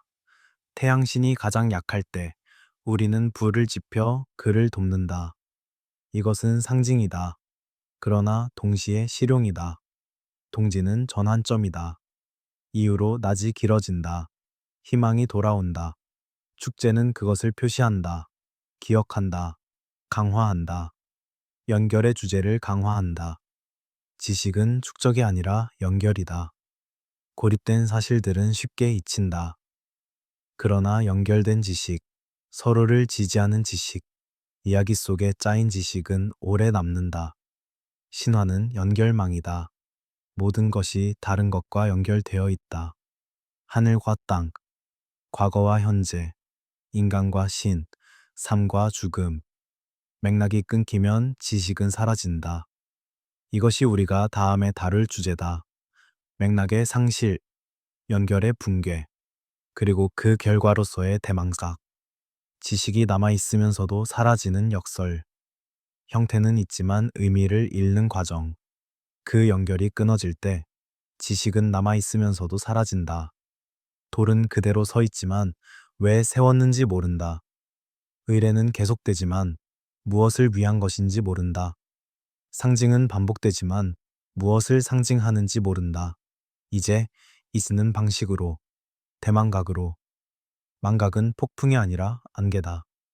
갑자기 모든 것을 쓸어가는 것이 아니라 천천히 눈에 띄지 않게 윤곽을 흐리게 만드는 것. 어느 날 문득 깨닫는다. 우리는 더 이상 모른다고. 언제부터였는지도 모른다. 대망각의 핵심은 지식의 소멸이 아니라 연결의 붕괴다. 사실들은 남아있을 수 있다. 기술들은 남아있을 수 있다. 그러나 왜 그것이 중요한지, 어떻게 그것들이 연결되는지, 무엇을 위한 것인지를 모른다. 맥락이 사라진다. 그리고 맥락 없는 지식은 죽은 지식이다. 붕괴의 원리를 설명한다. 전쟁, 도시가 불타고 도서관이 파괴되고 학자들이 죽는다. 지식의 담지자들이 사라진다. 기근. 사람들은 생존에만 집중한다. 책을 읽을 겨를이 없다. 아이들을 가르칠 여유가 없다. 한 세대가 교육을 받지 못하면 그 다음 세대는 더 적게 안다. 전염병. 인구의 절반이 죽는다. 그 중에는 장인도 있고 신관도 있고 교사도 있다. 그들이 가진 지식이 함께 죽는다. 정치 붕괴. 중앙 권력이 사라지면 조직화된 지식 전승도 사라진다. 학교가 문을 닫고 신천이 방치되고 도로가 끊긴다. 이런 사건들이 오면 왜가 먼저 사라진다. 어떻게는 더 오래 남는다. 습관으로, 형태로. 우리는 이렇게 한다. 왜냐하면 모른다. 그냥 이렇게 하는 거다. 조상들이 그랬으니까. 그리고 시간이 더 지나면 어떻게도 흐려진다. 대충 이런 식이었던 것 같다. 정확히는 모른다. 그리고 마침내 완전히 잊힌다. 집단 트라우마의 가능성. 너무 큰 충격은 기억을 보호적으로 억압할 수 있다. 개인의 경우처럼 집단도 마찬가지다. 너무 끔찍한 일이 일어났다. 너무 큰 상실이 있었다. 그것에 대해 말하지 않는다. 다음 세대에게 전하지 않는다. 왜냐하면 너무 고통스럽기 때문이다. 그리고 그렇게 한 세대가 침묵하면 기억은 사라진다. 그래서 신화에 남는 모티프가 있다. 금지된 지식, 판도라의 상자, 에덴의 선악과, 프로메테스의 불. 이것들은 모두 지식과 그 결과에 대한 이야기다. 지식은 좋은 것이다. 그러나 위험하기도 하다. 지식은 힘이다. 그러나 책임도 따른다. 지식을 잘못 사용하면 재앙이 온다. 이것은 경고일 수 있다. 과거에 무언가 일어났다. 지식이 있었다. 기술이 있었다. 그러나 그것이 잘못 사용되었다. 혹은 통제를 벗어났다. 그리고 재앙이 왔다. 그래서 지식을 두려워하게 되었다. 금기로 만들었다. 신화로 포장했다. 이것은 위험하다. 조심하라. 혹은 아예 만지지 마라. 불신화의 양가성. 프로메테스는 인간에게 불을 주었다. 이것은 선물이다. 불로 요리하고 추위를 이기고 야수를 쫓고 금속을 재련한다. 문명이 시작된다. 그러나 프로메테스는 벌을 받는다. 독수리가 간을 쪼아 먹는다. 영원히. 왜 벌을 받는가? 신의 권능을 훔쳤기 때문이다. 인간에게 주어서는 안 될 것을 주었기 때문이다. 이것은 무엇을 의미하는가? 지식은 양날의 검이다. 창조할 수도 있고 파괴할 수도 있다. 그리고 그 선택은 인간의 몫이다. 신화는 이것을 경고한다. 불을 조심하라. 지식을 조심하라. 힘을 조심하라. 돌은 남았는데 기술은 사라진다. 이것이 역설이다. 피라미드는 서 있다. 그러나 어떻게 만들었는지 정확히 모른다. 스톤헨지는 서 있다. 그러나 왜 만들었는지 확실하지 않다. 바알백에 돌은 쌓여 있다. 그러나 어떻게 옮겼는지 논쟁 중이다. 형태는 남는다. 돌은 오래 견딘다. 수천 년을 견딘다. 그러나 지식은 연약하다. 한 세대만 전달을 실패해도 사라질 수 있다. 그래서 후대 사람들은 돌을 보며 경외한다. 신들이 만들었다고 생각한다. 거인들이 만들었다고 생각한다. 우리는 만들 수 없으니까. 우리 조상들도 만들 수 없었을 거라고 생각한다. 이것은 망각의 증거다. 조상들이 우리보다 덜 유능했다는 것이 아니라 우리가 그들의 지식을 잃어버렸다는 것, 연속성이 끊어졌다는 것, 그리고 끊어진 후에는 재발견해야 한다. 처음부터 다시, 천천히, 지식의 동면 개념, 완전 소멸이 아니라 숨어듦, 상징 속으로, 습관 속으로, 형태 속으로, 겉으로는 의미를 잃은 것처럼 보인다. 그러나 암호화되어 있다. 언젠가 다시 깨어날 수 있게. 예를 들어 전통 건축의 비율. 왜 이 비율을 쓰는지 모른다. 조상들이 그랬으니까. 그런데 현대공학으로 분석해보니 그 비율이 구조적으로 최적이다. 지식이 사라진 것이 아니라 숨어 있었다. 형태 속에. 예를 들어 민속의학. 왜 이 풀을 쓰는지 과학적으로 설명 못한다. 할머니가 그랬으니까. 그런데 현대 양리학으로 분석해보니 그 풀에 실제로 치료 성분이 있다. 지식이 사라진 것이 아니라 숨어 있었다. 이야기 속에. 문명의 진행을 직선이 아니라 나선으로 정리한다. 발전, 붕괴, 재건, 재해석. 이것이 반복된다. 직선적 진보는 환상이다. 역사는 더 복잡하다. 때로는 앞으로, 때로는 뒤로, 때로는 옆으로. 그러나 완전히 같은 자리로 돌아오지는 않는다. 조금씩 다르다. 나선처럼 고대의 높은 수준의 지식이 있었다. 그것이 이뤄졌다. 후대에 다시 발견되었다. 그러나 조금 다른 형태로. 이것이 역사에서 반복적으로 일어난다. 그리스 수학이 로마 시대에 잊혔다가 이슬람 세계에서 보존되고 르네상스 때 재발견되었다. 지식은 사라지지 않는다. 이동한다. 변형된다. 숨는다. 그리고 다시 나타난다. 그렇다면 지금의 우리는 무엇인가? 기억을 다시 배우는 중일까? 잃어버렸던 것을 재발견하는 중일까? 고고학이 파내는 것은 단순히 돌과 뼈가 아니라 기억일까? 신화를 다시 읽는 것은 조상들의 목소리를 다시 듣는 것일까? 우리는 단정하지 않는다. 그러나 질문한다. 그리고 그 질문을 품고 잠든다. 왜냐하면 답은 쉽지 않기 때문이다. 그리고 쉽지 않은 것이 더 가치 있기 때문이다. 밤이 깊다. 별들이 천천히 움직인다. 파도가 해안을 두드린다. 규칙적으로, 영원히. 우리는 긴 여행을 했다. 물을 통과하고, 하늘을 올라가고, 돌을 만지고, 망각을 헤쳐왔다. 이제 정리할 시간이다. 그러나 결론을 내리는 것이 아니라 질문을 다듬는 것이다. 정답보다 질문을 품고 잠들자. 이것이 우리의 태도다. 왜냐하면 과거는 닫힌 책이 아니기 때문이다. 여전히 읽히고 있는 텍스트다. 해석은 계속된다. 새로운 발견이 있을 때마다, 새로운 방법이 개발될 때마다 우리의 이해는 조금씩 바뀐다. 역할을 분담하자. 신화는 가설의 씨앗이다. 질문을 제기하는 것, 여기 뭔가 있을지도 모른다고 말하는 것. 과학은 검증 가능한 질문으로 바꾸는 도구다. 측정하고 발굴하고 분석하는 것. 신화가 가리키는 곳을 과학이 파낸다. 때로는 뭔가 발견한다. 때로는 아무것도 없다. 둘 다 괜찮다. 과정 자체가 가치 있다. 우리는 단정하지 않는다. 최초의 문명이 하나였는지, 여러 지역에서 독립적으로 고도화되었는지, 전 지구적 재난이 있었는지, 지역적 재난들의 기억이 융합되었는지, 고대에 지금보다 높은 기술이 있었는지, 우리가 그들의 능력을 과소평가하는 것인지, 이 모든 것을 열어둔다. 그러나 남는 가치는 있다. 신화는 재난과 상실의 감각을 감정적으로 정확하게 보존했을 가능성이 크다.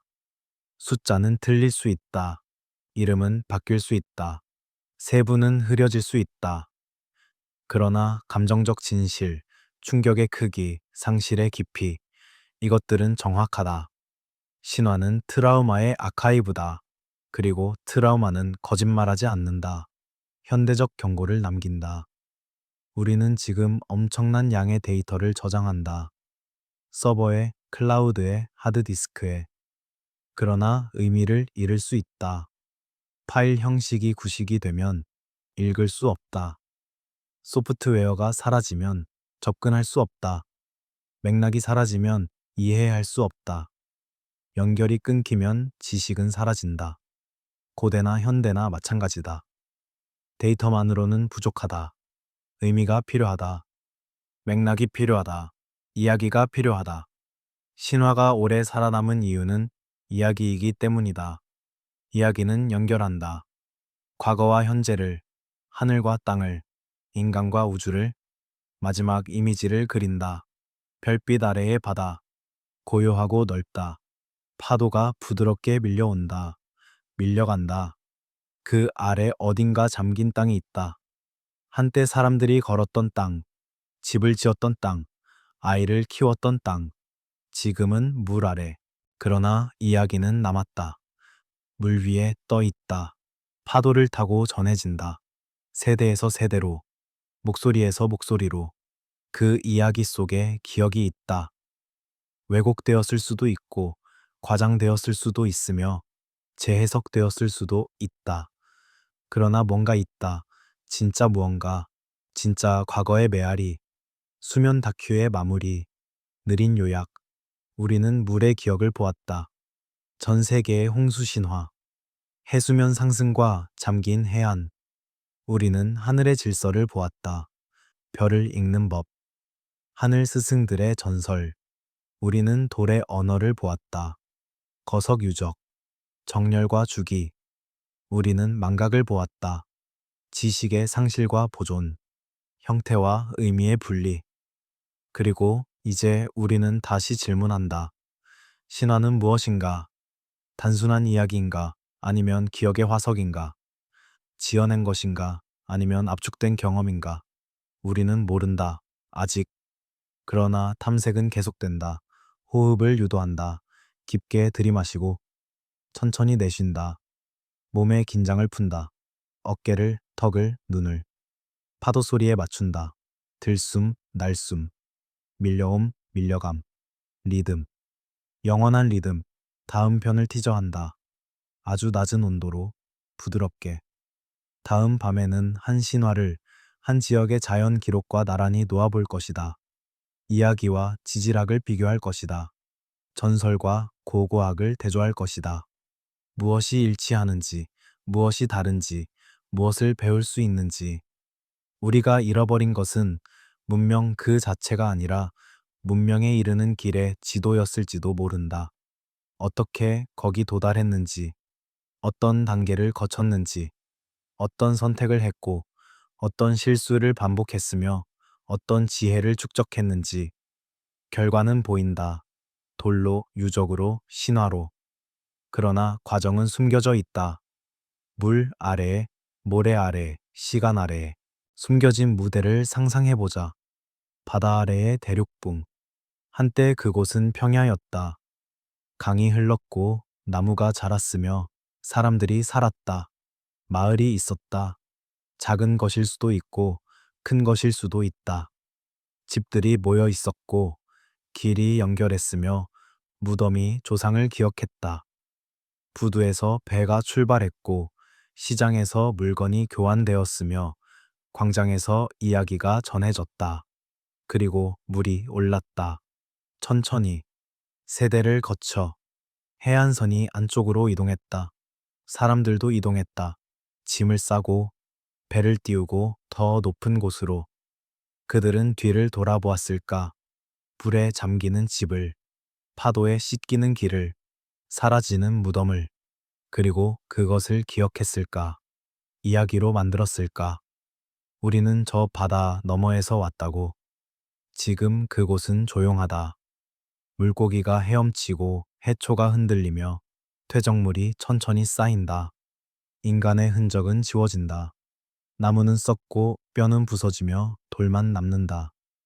그것도 파도에 둥글게 닳는다. 시간이 충분하면 모든 것이 사라진다. 형태가, 증거가, 모래 아래의 옛 강줄기, 사하라 사막. 한때 그곳은 초원이었다. 호수가 있었고 강이 흘렀으며 동물들이 떼 지어 다녔다. 암벽화가 그것을 증언한다.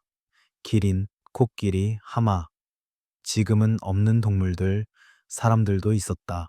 사냥하고 채집하고 춤추고 기도했다. 그들의 발자국이 돌 위에 남아있다. 수천 년 전 지늘게 찍힌 발자국, 화석이 된 발자국. 그리고 기후가 바뀌었다. 비가 줄어들었다. 호수가 마르고 강이 말랐으며 초원이 사막이 되었다. 사람들은 떠났다. 나일 계곡으로, 메소포타미아로, 다른 물이 있는 곳으로. 그들은 과거를 기억했을까?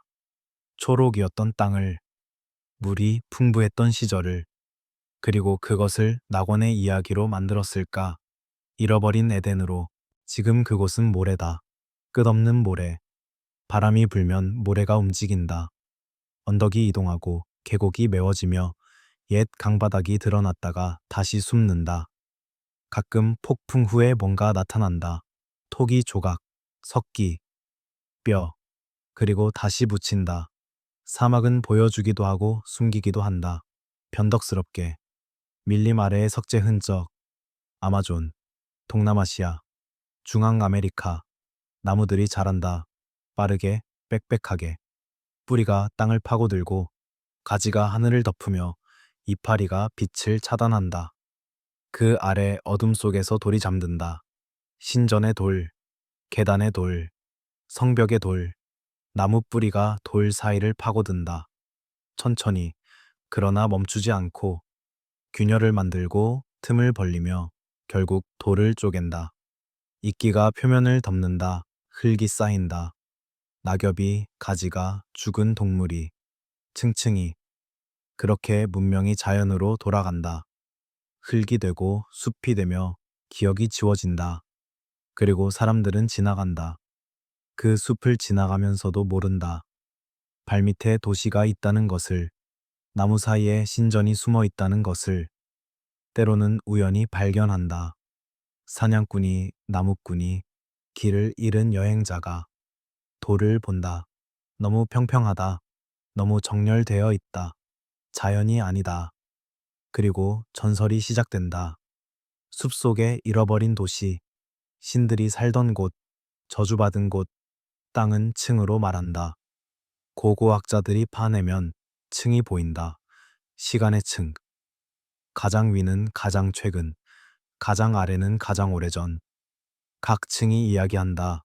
이때 사람들이 이렇게 살았다고, 이런 도구를 썼다고, 이런 음식을 먹었다고. 그러다 어느 층에서 단절이 보인다. 재의 층, 홍수의 층, 비어있는 층, 뭔가 일어났다. 그리고 그 위의 층은 다르다. 다른 도기, 다른 건축, 다른 풍습, 바다는 퇴적으로 말한다. 해저 퇴적물 코어. 긴 관을 바닥에 박아 올린다. 그 안에 층이 있다. 진흙, 모래, 조개 껍데기, 꽃가루. 각 층이 과거를 기록한다. 이때 바다의 온도가 어땠는지, 어떤 생물이 살았는지, 강에서 무엇이 흘러들었는지, 해수면이 어디까지 있었는지. 퇴적물은 거짓말하지 않는다. 조용히, 차분히 사실을 쌓는다. 우리는 읽는다. 땅의 층을, 바다의 퇴적을. 전문 용어는 필요 없다. 중요한 것은 원리다. 과거는 숨겨져 있지만 사라진 것은 아니다. 묻혀 있다. 그리고 묻힌 것은 발굴될 수 있다. 시간이 걸릴 뿐이다. 인내와 도구와 운이 필요할 뿐이다. 지도를 상상한다. 현재의 지도. 그 위에 겹쳐지는 옛 해안선. 투명한 층처럼. 15,000년 전의 해안, 10,000년 전의 해안, 5,000년 전의 해안. 각각 다르다. 해안선이 바뀔 때마다 사람들의 삶이 바뀌었다. 이동했고 적응했으며 새로운 장소에 새로운 이야기를 만들었다. 파도 소리, 느리고 규칙적이다. 밀려온다. 밀려간다. 그 리듬 속에서 긴장이 풀린다. 모래바람 소리, 부드럽고 지속적이다. 모래 알갱이들이 서로 부딪힌다. 작은 소리. 그러나 무수히 많은 소리가 겹쳐지면 하나의 음악이 된다. 사막의 노래. 증거의 부재는 부재의 증거가 아니다. 이것을 기억한다. 우리가 뭔가를 발견하지 못했다고 해서 그것이 존재하지 않았다는 뜻은 아니다. 단지 아직 찾지 못했거나 이미 사라졌거나 우리가 찾는 방법을 모를 뿐이다. 가능성의 문을 열어둔다. 단정하지 않는다. 그러나 호기심을 잃지 않는다. 만약 지식이 한 곳에서만 태어나지 않았다면, 만약 서로 다른 불씨들이 동시에 독립적으로 켜졌다면 강 유역에서 하나, 해안에서 하나, 섬에서 하나, 각각 자기만의 방식으로 농경을 시작하고 도시를 건설하고 하늘을 관측했다면, 그리고 나중에 만났다면, 서로의 지식을 교환했다면, 그렇다면 신화 속 비슷한 모티프는 하나의 기원이 아니라 여러 기원의 울림일 수 있다. 우리는 잃어버린 도시를 찾고 있는 것이 아니다. 잃어버린 연결을 찾고 있다. 어떻게 이어졌는지, 어떻게 배웠는지, 어떻게 영향을 주고받았는지. 고립은 없었다. 완전한 독립도 없었다. 언제나 연결이 있었다. 희미하게라도, 간접적으로라도. 그 연결의 흔적이 신화 속에 남아있을 수 있다. 다음 이야기는 그것에 대한 것이다. 하나의 기원인가? 여러 개의 불씨인가? 문명은 한 번 태어났는가? 아니면 여러 번 동시에 피어났는가? 최초의 문명은 하나였을까? 아니면 여러 곳에서 동시에 문명적 순간이 피어났을까? 이것은 오래된 질문이다. 답하기 어려운 질문. 왜냐하면 증거가 불완전하고 정의가 모호하며 편견이 개입하기 쉽기 때문이다. 그러나 질문 자체는 가치 있다. 왜냐하면 그것이 우리 자신에 대한 질문이기 때문이다. 인류는 어떻게 여기까지 왔는가? 단일 기원 가설. 한 곳에서 시작되었다. 농경이, 도시가, 문자가. 그리고 거기서 퍼져나갔다. 이주를 통해, 교역을 통해, 정복을 통해. 마치 파문처럼 중심에서 주변으로. 이것은 매력적인 이야기다. 단순하고 명확하며 시작점이 있다. 아틀란티스, 수메르, 혹은 다른 이름. 잃어버린 어머니 문명, 다중중심 가설. 여러 곳에서 독립적으로 시작되었다. 메소포타미아에서, 나일 계곡에서, 인더스 계곡에서, 황하 유역에서, 메소아메리카에서, 안데스에서 각각 자기만의 방식으로, 자기만의 타이밍으로 비슷한 조건이 비슷한 해결책을 낳았다. 강, 범람, 비옥한 토양, 그리고 농경, 정착, 조직. 우리는 결론을 유보한다. 둘 다 부분적으로 옳을 수 있다. 독립적 발명과 전파가 공존할 수 있다. 어떤 것은 여러 번 발명되었다. 바퀴, 토기, 직조. 왜냐하면 필요가 같았기 때문이다. 어떤 것은 전파되었다. 금속 재련, 문자, 특정 작물. 왜냐하면 교류가 있었기 때문이다. 강의 문명을 본다. 조용한 반복. 나일, 티그리스, 유프라테스, 인더스, 황하. 모두 비슷한 패턴. 강이 범람한다. 토양이 비옥해진다. 사람들이 모인다. 농경이 시작된다. 인격가 생긴다. 저장이 필요하다. 조직이 생긴다. 권력이 생긴다. 도시가 생긴다. 이것은 우연이 아니다. 강의 문명은 강의 조건에 의해 형성된다. 물의 주기가 사회의 주기를 만든다. 범람 전의 준비, 범람 후의 파종, 성장기의 관계, 수확기의 저장, 그리고 세금, 그리고 신전, 그리고 왕, 해안의 문명, 섬의 문명, 다른 패턴, 항해가 중심이다. 교역이 중심이다. 강의 문명보다 이동성이 높다. 배로 먼 곳과 연결된다. 지식이 빠르게 퍼진다. 기술이, 작물이, 신화가. 크레타, 폴리네시아, 일본, 지중해 연안. 각각 다르지만 공통점이 있다. 바다를 두려워하지 않는다. 바다를 길로 본다. 기술의 전파와 독립적 발명. 이것이 공존할 수 있다. 피라미드. 이집트에도 있고 메소아메리카에도 있으며 수단에도 있다. 모두 연결되어 있을까? 아니면 독립적으로 같은 형태에 도달했을까? 왜냐하면 피라미드는 안정적이기 때문이다. 무거운 것을 높이 쌓으려면 밑을 넓게 해야 한다. 자연스럽게 피라미드 형태가 된다. 그러나 세부가 너무 비슷할 때는 의문이 생긴다. 정렬, 비율, 천문학적 지식. 이것들이 독립적으로 발달하기에는 너무 정교하다. 혹은 우리가 고대인의 능력을 과소평가하는 것일까? 비슷한 관찰은 비슷한 결론을 낳는다. 하늘은 모두에게 같다. 그러므로 천문학은 비슷해질 수 있다. 신화의 역할을 재정해야 한다. 신화가 한 번의 시작을 말하는 것처럼 보일 때, 실제로는 여러 시작의 합일 수 있다. 홍수 신화. 각 지역의 홍수 경험이 융합되었다. 하늘 스승 신화. 각 사회의 지식 전승 경험이 신격화되었다. 황금시대 신화. 각 문화의 과거 회상이 이상화되었다. 그렇다면 신화는 역사가 아니라 심리다. 보편적 인간 경험의 반영. 그러나 동시에 특수한 사건들의 압축이기도 하다. 둘 다 참일 수 있다. 신화는 겹쳐진 층이다. 보편과 특수, 상징과 기억, 픽션과 사실, 종교, 의례, 달력. 이것들이 지식 교환의 표준 언어가 된다. 전쟁은 파괴한다. 그러나 종교는 연결한다. 순례자는 먼 곳을 여행한다. 그리고 돌아와서 이야기한다. 저 먼 곳에서 이렇게 한다고, 이런 신을 섬긴다고, 이런 달력을 쓴다고, 그리고 그것이 받아들여진다. 부분적으로, 재해석되어, 자기 문화에 맞게, 의례는 전쟁보다 오래 간다. 왕조는 바뀌지만 축제는 남는다. 정복자가 와도 달력은 계속된다. 왜냐하면 그것이 실용적이기 때문이다. 파종의 시기는 정치와 무관하다. 자연의 주기는 권력과 무관하다. 그래서 의례는 보존된다. 그 안에 담긴 지식과 함께 장면이 전환된다. 강물, 천천히 흐른다. 운반한다. 흙을, 씨앗을, 생각을. 하류로, 바다로, 바닷길, 넓고 위험하다. 그러나 연결한다.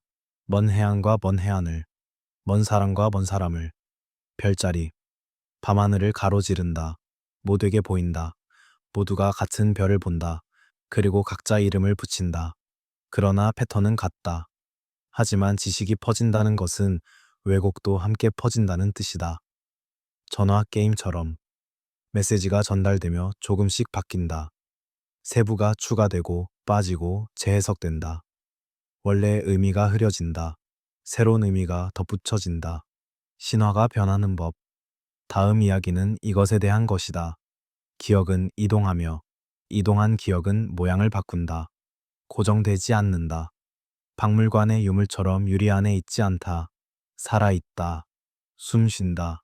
변한다. 그리고 그 변화 속에서도 뭔가는 남는다. 핵심이, 뼈대가. 다음 밤에는 그것을 본다. 신화의 돌연변이를. 그리고 왜 핵심은 살아남는지를. 시간이 지나면 사실은 희미해지고 의미는 더 선명해진다. 이것이 이야기의 운명이다. 누가 정확히 무엇을 했는지는 잊혀진다. 그러나 그것이 무엇을 뜻하는지는 더 강화된다. 교훈이, 경고가, 희망이. 신화는 진화한다. 생물처럼 환경에 적응하며 살아남기 위해. 신화가 변형되는 방식. 첫째, 등장인물의 교체. 처음에는 왕이었다. 실제 인물, 위대한 일을 한 사람. 전쟁에서 이기고 운하를 파고 법을 만들었다. 그가 죽는다. 그러나 이야기는 남는다. 그리고 시간이 지나며 왕은 영웅이 된다. 더 강하고, 더 지혜롭고, 더 오래 산다. 그리고 더 시간이 지나며 영웅은 신이 된다. 불멸하고 기적을 행하며 하늘에서 온다. 왜 이런 일이 일어나는가? 왜냐하면 인간은 과장하기 때문이다. 좋은 이야기를 만들기 위해. 그리고 과장이 반복되며 사실이 된다. 세 세대만 지나도 누가 과장인지 모른다. 그냥 그렇게 전해진다. 할아버지가 말했다. 그의 할아버지도 그랬다. 그러니 사실이다. 둘째, 장소의 이동. 처음에는 산이었다. 근처의 실제 산. 사람들이 가본 산. 피난처였던 산. 그러나 이야기가 다른 지역으로 퍼진다. 그곳에는 그 산이 없다. 그래서 다른 산으로 바뀐다. 혹은 섬이 된다. 혹은 하늘이 된다. 장소는 유연하다. 중요한 것은 장소 자체가 아니라 그것이 상징하는 것이다. 높은 곳, 안전한 곳, 신성한 곳. 셋째, 원인의 윤리화. 처음에는 단순히 재난이었다. 홍수가 왔다. 많은 사람이 죽었다. 그게 전부. 자연현상. 그러나 이야기가 전승되며 의미가 추가된다. 왜 홍수가 왔는가? 틀림없이 이유가 있다. 인간이 나빴다. 신이 분노했다. 그래서 벌을 내렸다. 이제 재난은 도덕담이 된다. 교훈이 된다. 착하게 살아라. 그렇지 않으면 또 홍수가 온다. 이런 변형들이 일어나는데도 핵심 구조는 남는다. 왜일까? 반복 낭송 때문이다. 이야기가 의례의 일부가 되면 특정 부분은 고정된다. 정확히 외워야 한다. 왜냐하면 그것이 신성하기 때문이다. 그 부분이 뼈대가 된다. 변할 수 없는 뼈대. 노래 때문이다. 이야기를 노래로 만들면 리듬이 생긴다. 운율이 생긴다. 그리고 리듬과 운율은 기억을 돕는다. 변경하기 어렵게 만든다. 한 단어를 바꾸면 리듬이 깨진다. 그래서 단어는 유지된다. 그 안에 구조도 유지된다. 의례 때문이다. 특정 날에 특정 이야기를 한다. 해마다, 세대마다. 그 이야기는 축제의 일부다. 정체성의 일부다. 쉽게 바꿀 수 없다. 바꾸면 전통이 아니다. 그래서 핵심은 보존된다. 홍수가 정화가 되는 과정을 본다. 처음에는 그냥 물이었다. 범람, 파괴, 상실. 그러나 재해석된다. 물은 씻는다. 깨끗하게 한다. 이전의 더러움을 제거한다. 그래서 홍수는 정화다. 새 시작을 위한 정화. 이것은 의미의 추가다. 사실 위에 상징이 쌓인다. 생존이 선택이 되는 과정을 본다. 처음에는 운이었다. 우연히 높은 곳에 있었다. 우연히 배가 있었다. 그래서 살았다. 그러나 재해석된다. 그는 선택되었다. 신이 선택했다. 왜냐하면 그가 의로웠기 때문이다. 이제 생존은 도덕의 증거다. 신의 은총의 증거다. 이것도 의미의 추가다. 신화 속 숫자와 기간이 과장되는 이유. 1000년, 만년, 40일, 40년. 이것들은 문자 그대로의 숫자가 아닐 수 있다. 체감의 표현이다. 아주 오래. 참을 수 없이 오래. 한 세대보다 긴. 기억할 수 없을 만큼 긴. 그것을 숫자로 압축한다. 과장된 숫자로. 40이라는 숫자. 많은 신화에서 반복된다. 40일의 홍수. 40년의 방황. 40일의 금식. 왜 40인가? 완전함을 뜻한다. 충분함을 뜻한다. 시험의 완성을 뜻한다. 정확한 숫자가 아니라 상징적 숫자다. 금기와 비밀 모티프. 이것들이 신화에서 반복되는 이유. 금기. 하지 말아야 할 것, 보지 말아야 할 것, 만지지 말아야 할 것. 왜 금기가 있는가? 위험을 막기 위해 실제 위험. 독이 있는 식물. 위험한 장소. 적대적인 집단. 이것들을 금기로 포장한다. 신이 금했다. 연기 지킨다. 저주가 있다. 그러면 사람들이 피한다. 비밀. 알아서는 안 되는 것, 말해서는 안 되는 것. 왜 비밀이 있는가? 지식을 보호하기 위해. 너무 위험한 지식. 잘못 사용되면 재앙이 되는 지식. 그것을 비밀로 만든다. 소수만 안다. 신관만, 장로만, 입문자만. 그리고 조심스럽게 전한다. 준비된 자에게만. 수면 다큐의 연출. 같은 문장을 조금씩 바꿔 반복한다. 홍수가 왔다. 큰 물이 왔다. 모든 것을 덮는 물이 왔다. 세상을 씻는 물이 왔다. 청취자는 변화를 느낀다. 그러나 편안하다. 왜냐하면 핵심은 같기 때문이다. 물, 오다, 덥다. 이것은 변하지 않는다. 세부만 변한다. 그리고 이것이 신화의 진화를 체험하게 한다. 시청자에게 질문을 던진다. 우리가 사실을 찾는 동안 신화는 무엇을 지키려 했을까? 정확한 날짜를, 정확한 숫자를, 정확한 이름을. 아니다. 신화는 그것들을 지키지 않았다. 대신 무엇을 지켰을까? 의미를, 교훈을, 정체성을, 연속성을. 신화는 우리가 누구인지 말한다. 어디서 왔는지, 무엇을 겪었는지, 무엇을 배웠는지. 이것이 신화의 목적이다. 역사책이 아니라 정체성의 보관함이다. 그리고 정체성을 위해서는 정확한 날짜보다 의미가 중요하다. 그 지켜진 핵심은 종종 의례와 상징 속에 숨는다. 말로 전하기 어려운 것, 글로 쓰기 어려운 것, 그것을 몸으로 전한다. 춤으로, 제스처로, 리듬으로. 다음 이야기는 이것에 대한 것이다. 몸이 기억하는 지식. 머리가 잊어도 몸은 기억한다. 손이 기억한다. 어떻게 도구를 쥐는지. 발이 기억한다. 어떻게 춤을 추는지. 목소리가 기억한다. 어떻게 노래를 부르는지. 그리고 그 안에 지식이 숨어 있다. 암호화되어, 보존되어, 다음 세대로 전해지기를 기다리며.